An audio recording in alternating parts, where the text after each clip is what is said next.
Hey my dear data friends, it's Nicola from Data Mozart. Today I want to show you everything you need to know about the data lakehouse concept. So spend less than half an hour and learn all the basics and all the essentials of the data lakehouse concept and architecture. Stay tuned!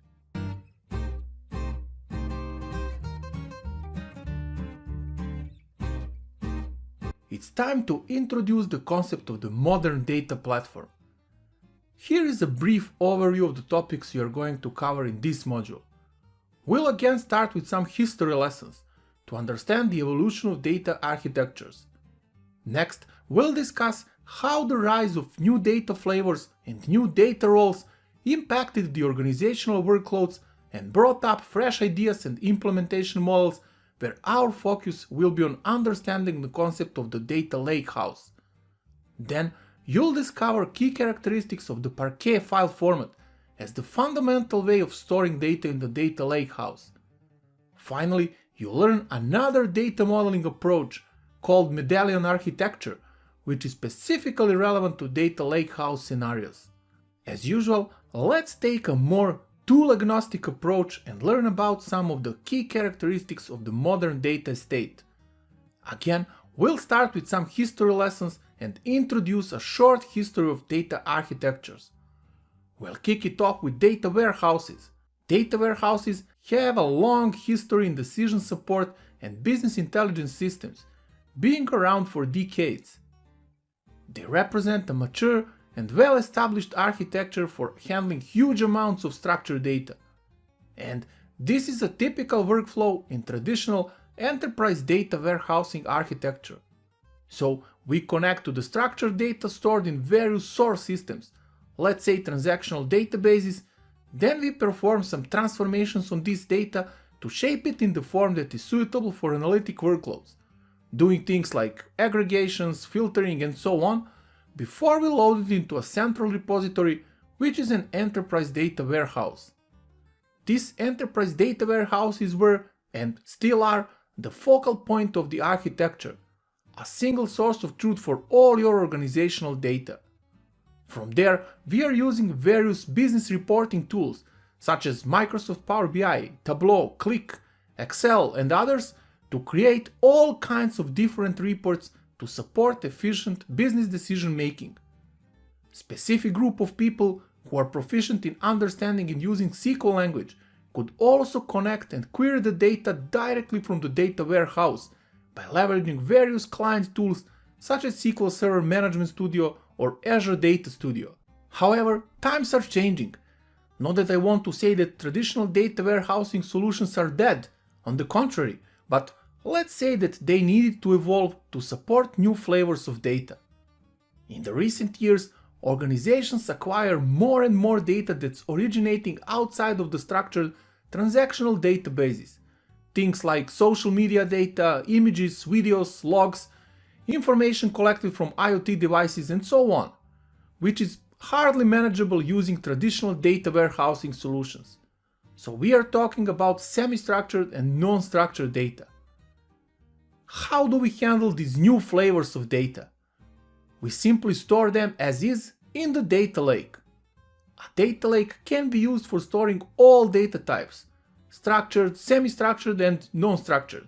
From there, again, we can perform our ETL operations to populate the enterprise data warehouse, and this part of the architecture looks exactly the same as in the previous case. However, it's not only about different data flavors. It's also about new roles in data space. Individuals like data scientists or machine learning engineers, people responsible for providing predictive analytics over all data types, not only those residing in the data warehouse.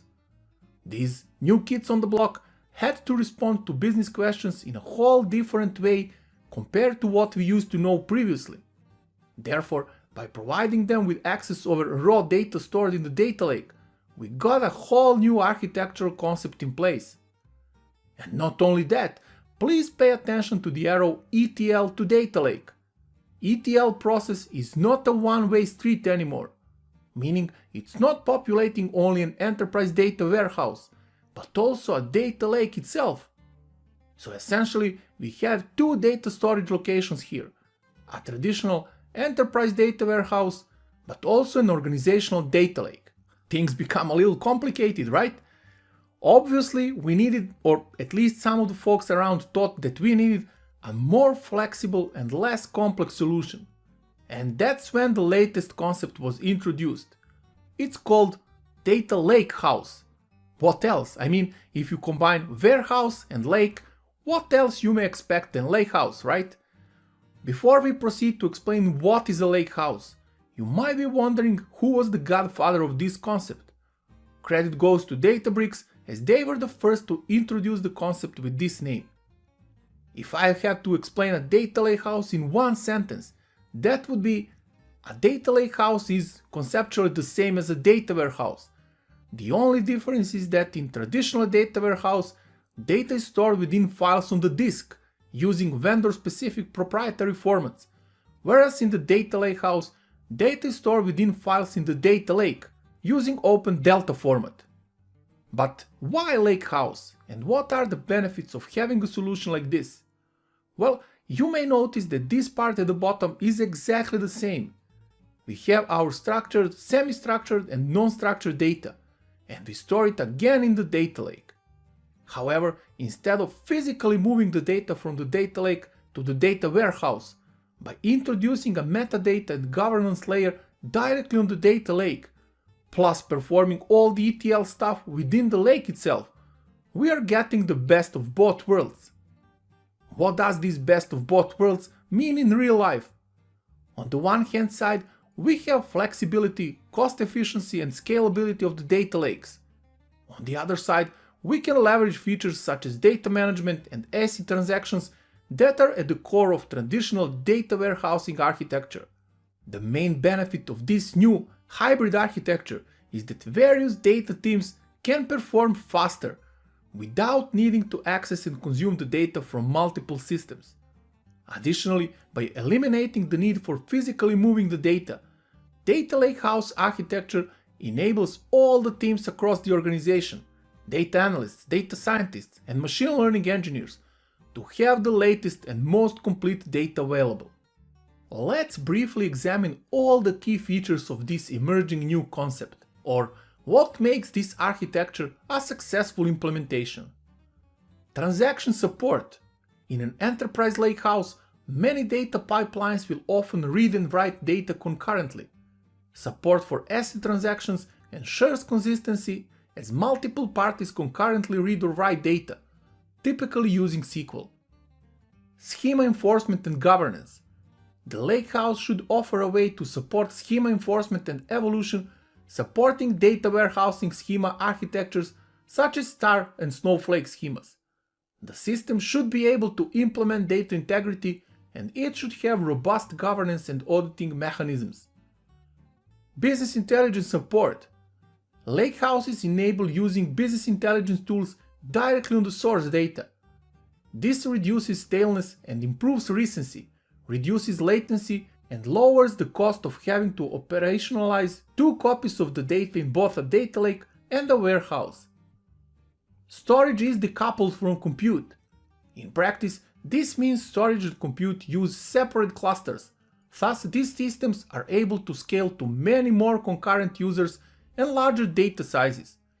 Many modern data warehouses, such as Microsoft Fabric, Databricks, and Snowflake, also have this property. Openness. The storage formats they use are open and standardized, such as Parquet or Delta, and they provide an API so a variety of tools and engines, including machine learning and Python or R libraries, can efficiently access the data directly. Support for diverse data types ranging from unstructured to structured data. The Lakehouse can be used to store, refine, analyze and access data types needed for many new data applications, including images, video, audio, semi-structured data and text. Support for diverse workloads, including data science, machine learning, and SQL and analytics. Multiple tools might be needed to support all these workloads, but they all rely on the same data repository. End-to-end streaming. Real-time reports are the norm in many enterprises. Support for streaming eliminates the need for separate systems dedicated to serving real-time data applications. These are the key attributes of lakehouses. Of course, enterprise-grade systems require additional features, such as tools for security and access control, data governance including auditing, retention, and lineage, tools that enable data discovery such as data catalogs and data usage metrics, just to name a few. With a lakehouse, all these enterprise features only need to be implemented, tested, and managed for a single system, instead for multiple systems previously, which also reduces the overall architecture complexity. To conclude, we evolve. Same as we, the data is also evolving, so new flavors of data require new ways of storing it. The key question you're probably asking yourself at this point is, do we all need a data lakehouse right here, right now? The short answer is no. If you already invested in building an enterprise data warehouse and have a working solution based on traditional data warehousing principles, or if you're dealing with structured data only and your data team consists of SQL professionals, don't fall into the trap of marketing and hype. You simply don't need a lakehouse.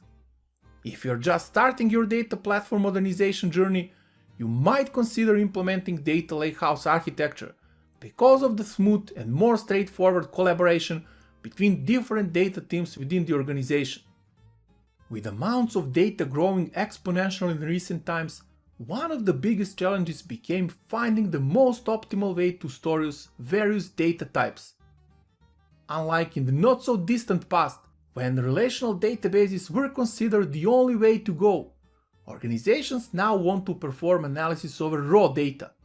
Think of social media sentiment analysis, audio or video files, and so on, which usually couldn't be stored in a traditional relational way, or storing them in a traditional way would require significant effort and time, which increased the overall time for analysis.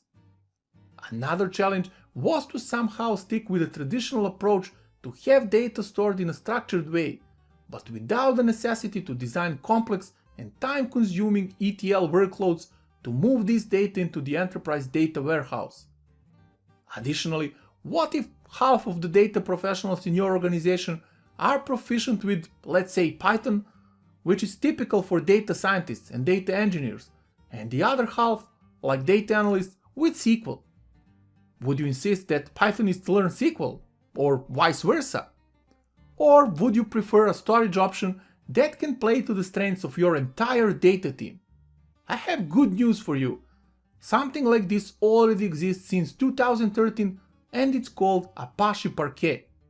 Before I show you ins and outs of the Parquet file format, there are at least 5 main reasons why Parquet is considered a de facto standard for storing data nowadays.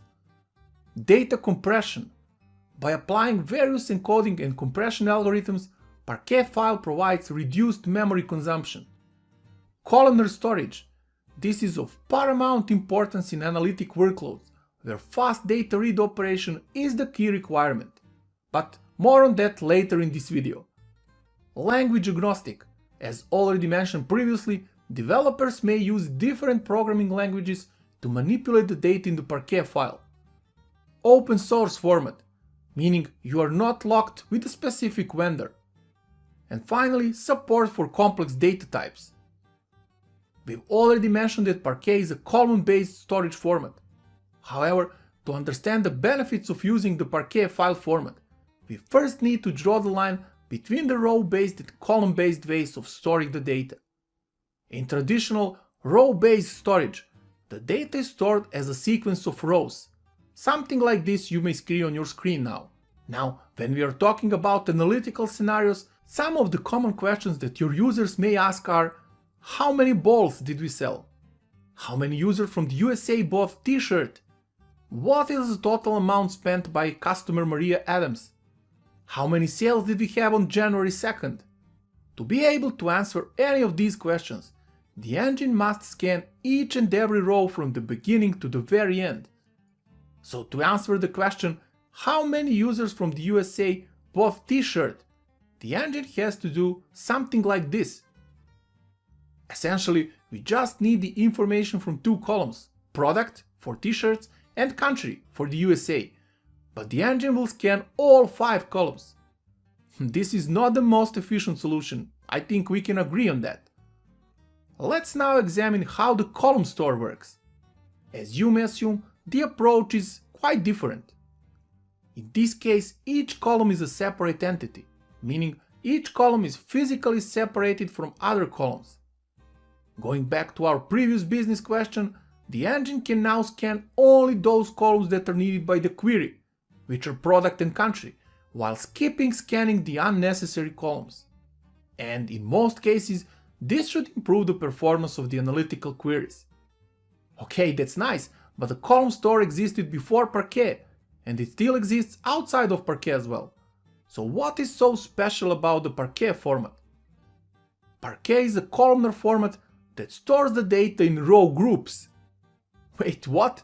Wasn't it enough complicated even before this? Don't worry, it's much easier than it sounds. Let's go back to our previous example and depict how Parquet will store this same chunk of data.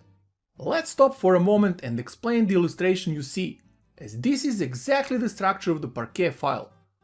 I've intentionally omitted some additional things, but we will come soon to explain that as well. Columns are still stored as separate units, but Parquet introduces an additional structure called row group. Why is this additional structure so important? You'll need to wait for an answer for a bit.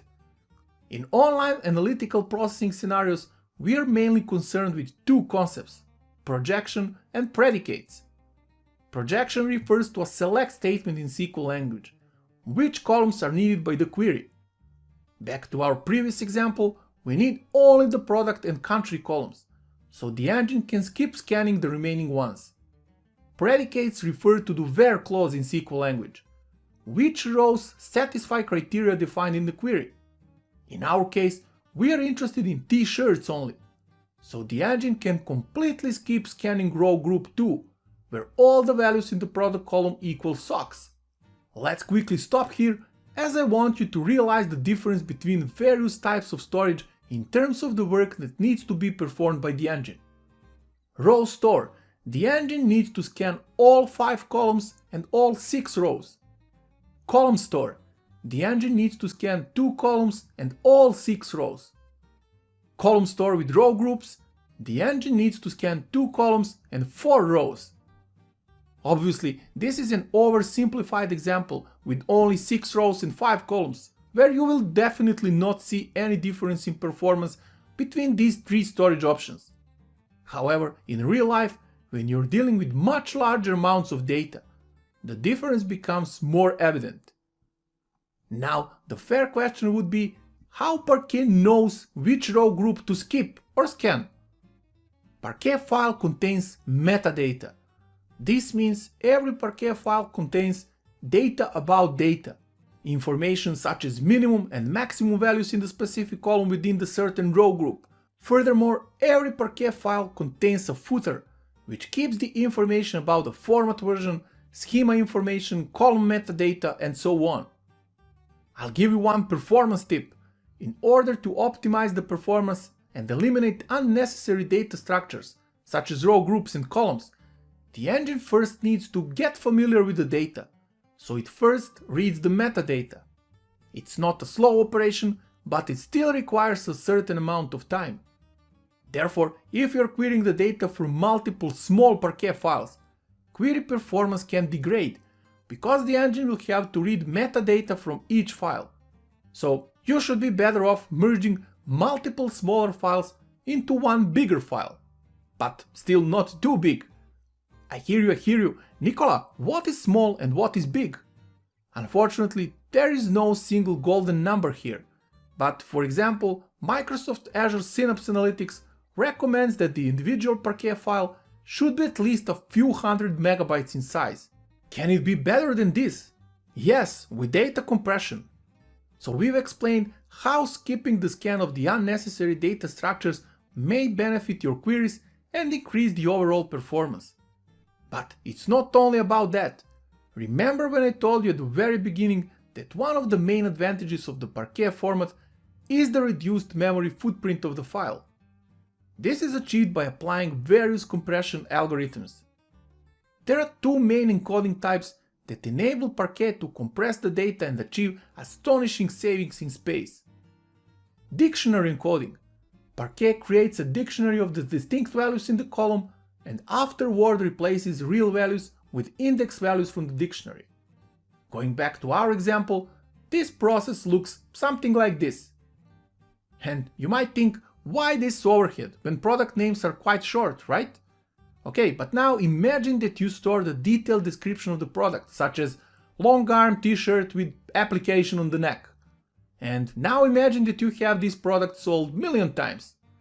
Yeah, instead of having million times repeating value long arm blah blah, Parquet will store only the index value, integer instead of text.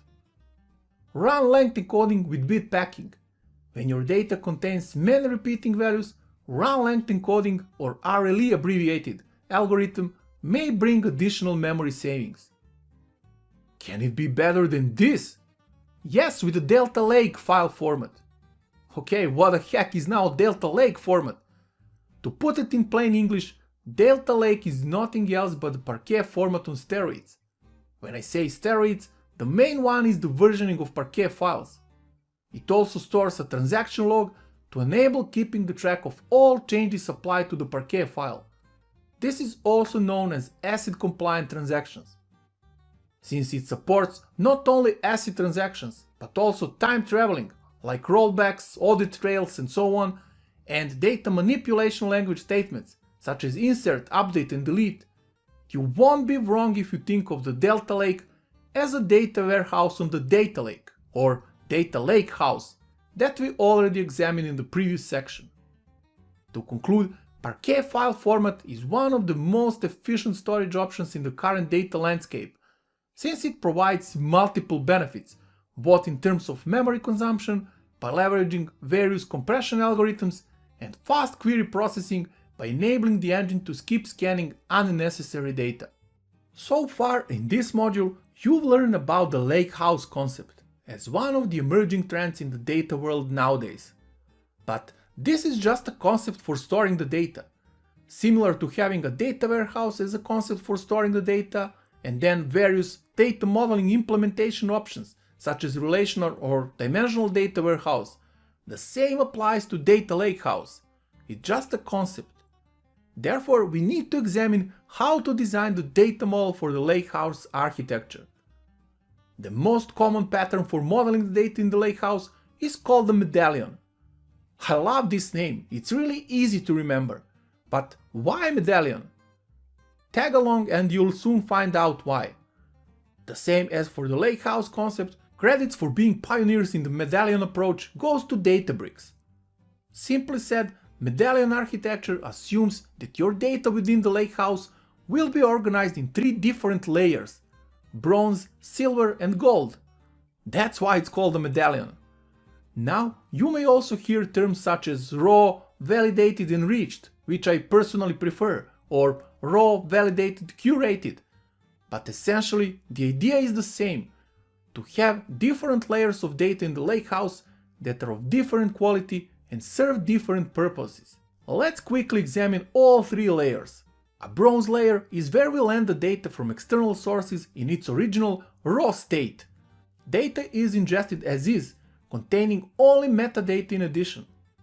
The purpose of the bronze layer is to serve as a repository of the historical archive of source data and enable quick data reprocessing when necessary, without needing to connect to myriad external source systems again. It's important to keep in mind that the bronze layer contains unvalidated data. In regards to storage format, the bronze layer usually stores the data in one of the efficient columnar formats we examined in the previous video, Parquet or Delta format. In the silver layer, the data from the bronze layer is conformed and cleaned so that all the key business entities, concepts and transactions are available in the form of an enterprise view for ad hoc analysis, machine learning workloads and so on. The data is enriched and validated, and it can be trusted downstream for further analytic workloads. From a data modeling perspective, the silver layer contains more third normal form-like tables. In the silver layer, data is again stored in Delta or Parquet format. Finally, the gold layer represents the icing on the cake. Data is structured and organized to support specific project requirements. As this is the final stage in the process, data is additionally refined and cleaned. In the gold layer, you'd also apply various complex business rules and logic, use case-specific calculations, and so on. From the data modeling perspective, gold layer is usually implemented through a Kimball-style star schema, where the data is denormalized to support business reporting requirements. In terms of storage, similar to the previous two layers, data is stored in an efficient format, preferably data or alternatively Parquet. To conclude, if you're planning to implement a data lakehouse architecture, you should leverage the Medallion data design pattern and logically organize the data to enable incremental and continuous improvement of the data quality. We covered a lot in this module. You'll first learn how the concept of the data lakehouse emerged and why it's becoming a popular choice among organizations nowadays. Data lakehouse concept provides the best of both worlds. On one side, flexibility and cost efficiency of the data lake, on the other side, performance and ACID compliance of the traditional data warehouse. Next, we dive deep to explain the key characteristics of the Parquet and Delta as de facto standard formats when dealing with lakehouse architecture. Keep in mind that Parquet is a columnar format that supports a high level of data compression, whereas Delta is basically Parquet on steroids, enabling versioning of Parquet files. We've wrapped it up by explaining the fundamentals of the Medallion architecture as a data modeling pattern for data lakehouse scenarios. Don't forget, the bronze layer contains raw data, the silver layer contains cleaned and conformed data, while the gold layer relies on curated, business reporting ready data. That's all, folks. If you like this video, please make sure to click this like button down below. Also, if you want to stay up to date with all the latest data topics, such as Microsoft Fabric and Power BI, make sure to subscribe to Data Mozart channel. See you soon!